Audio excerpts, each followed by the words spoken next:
The champagne had already been poured when I stood. Glass steady in my hand, the television counting down behind us. Laughter thinned into expectation. This was the moment everyone loved: clean endings, bright promises. Before we toast. My voice cut through the room, calm enough to sound polite. I want to thank you for the gift you sent me. A pause followed, sharp and telling. Eyes shifted. My mother's smile tightened at the edges. My sister leaned back, too casual. Uncle James turned toward me, brows drawn together. The gift, I nodded, letting the word hang. It arrived before the holidays. His expression changed, not anger, not confusion, but something colder. Hannah, I wired you $1,400,000. That was capital. Not a trinket. The room went quiet. My sister's glass clinked against the table. My mother reached for her napkin and missed. This is an original story written by the author of the Revenge Mosaicum channel, built from familiar social issues with the purpose of helping viewers reflect, heal, and draw meaningful lessons. The content is not intended to depict any real individual. I took a breath, feeling the air settle. That's what I needed to hear. My mother's voice tried to smooth the moment. James, it's New Year's Eve. Let's not. He raised a hand. I am listening.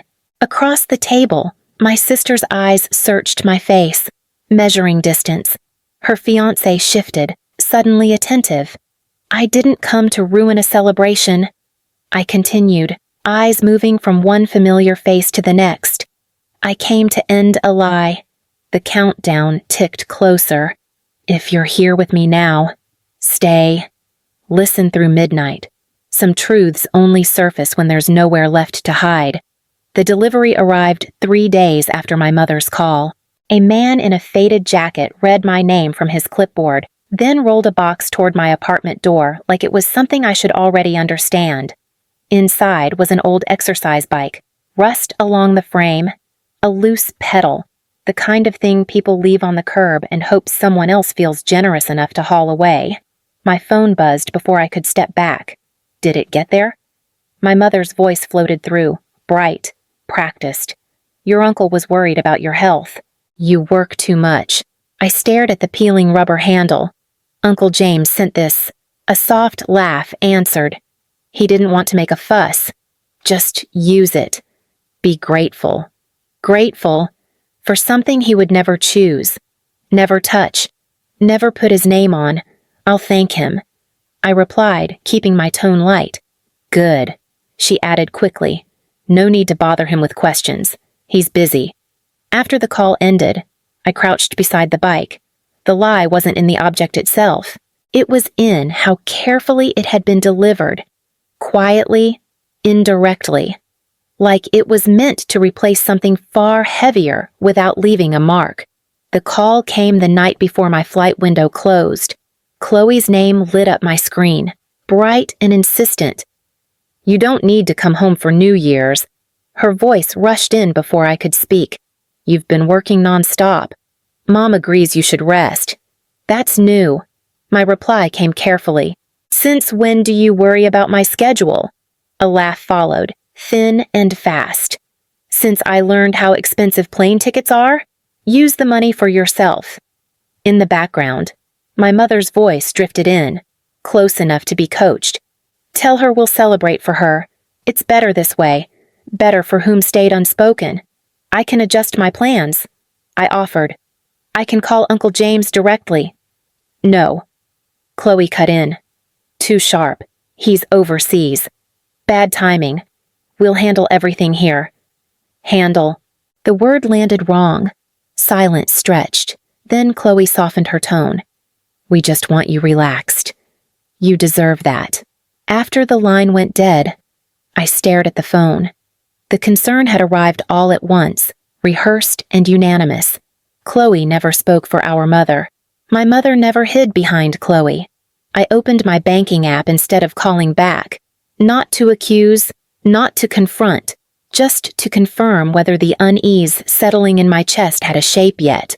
The numbers loaded faster than my thoughts could slow them down. My primary account sat where it always had.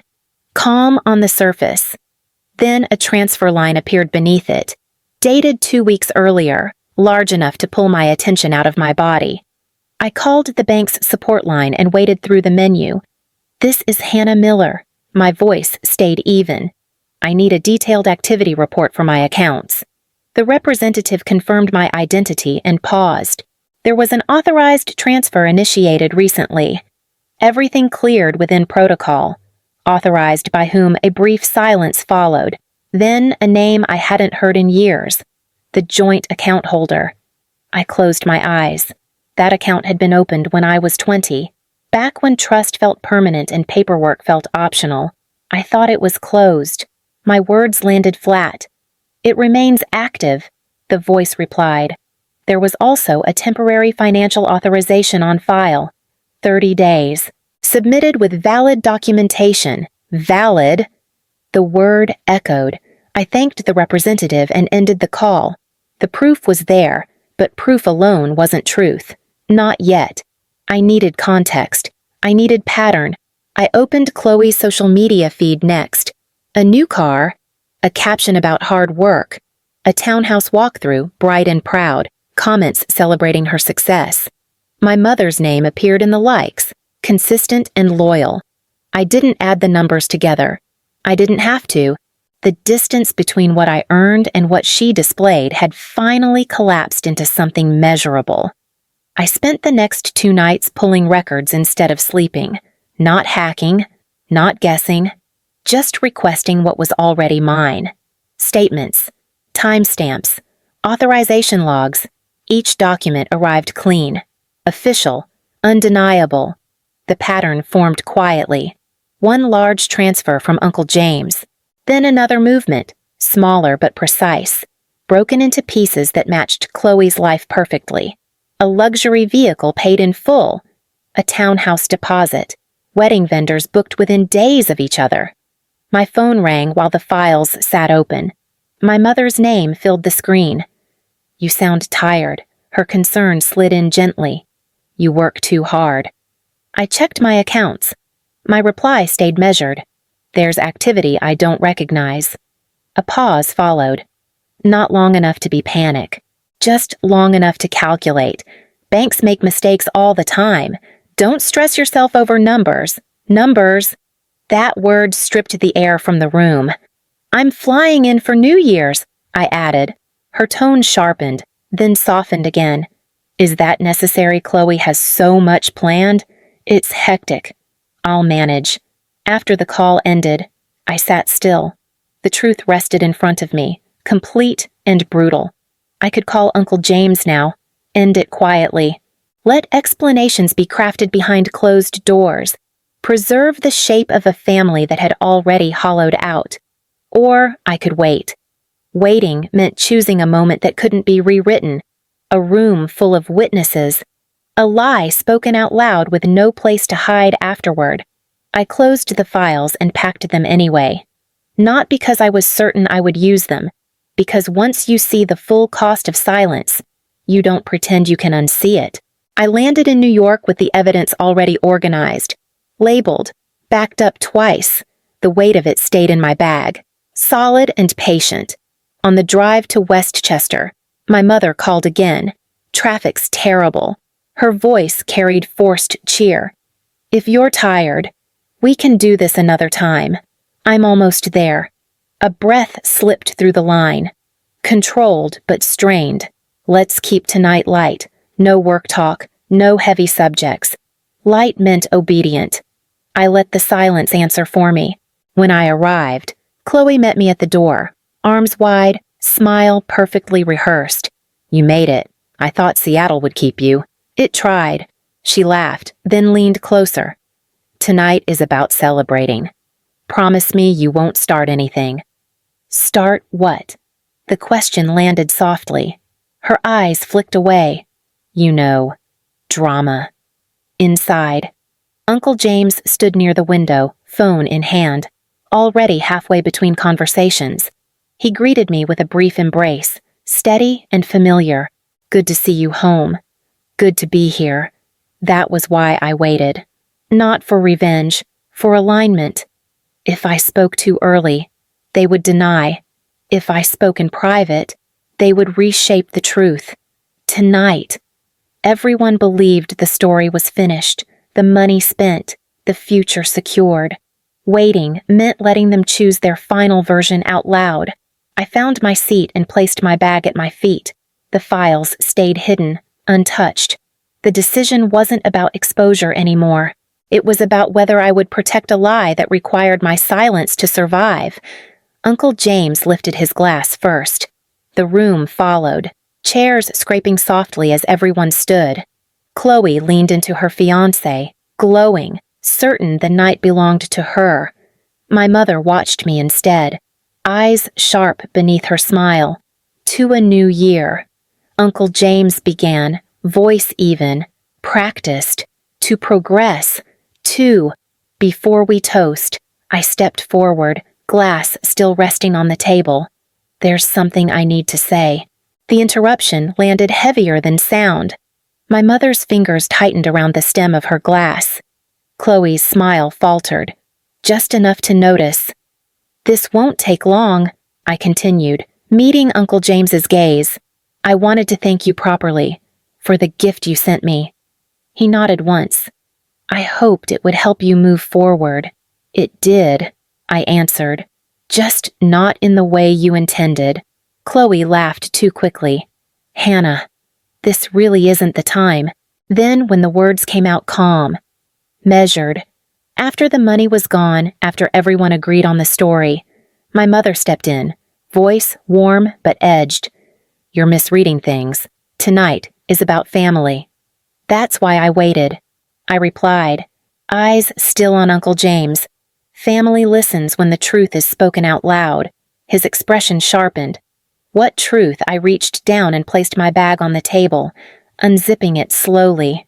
The one that started with one transfer and ended with a life built too fast. Silence followed, dense and unmistakable. The television behind us ticked closer to midnight. Glasses hovered in the air, forgotten. No one moved to stop me. No one offered to sit back down. The power in the room had already shifted. I placed the tablet on the table and turned the screen toward Uncle James first. Not as a performance, as a courtesy. The transfer landed on November 15th. My voice remained steady. $1,400,000. Sent from your account to mine. He leaned in, eyes scanning. That's correct. I tapped once. 20 hours later, the money moved again. In pieces. Chloe shook her head immediately. This is ridiculous. The screen changed. $210,000 for a luxury vehicle. Paid in full. Another tap. $940,000 wired to a townhouse escrow account in Westchester. One more. The rest went to wedding vendors. Deposits made within the same week. Her fiancé stared at the screen, then at her. You told me your sponsors paid for that. Chloe's voice cracked. They were going to... My mother stepped forward. You're twisting things. I was managing the funds. Temporarily.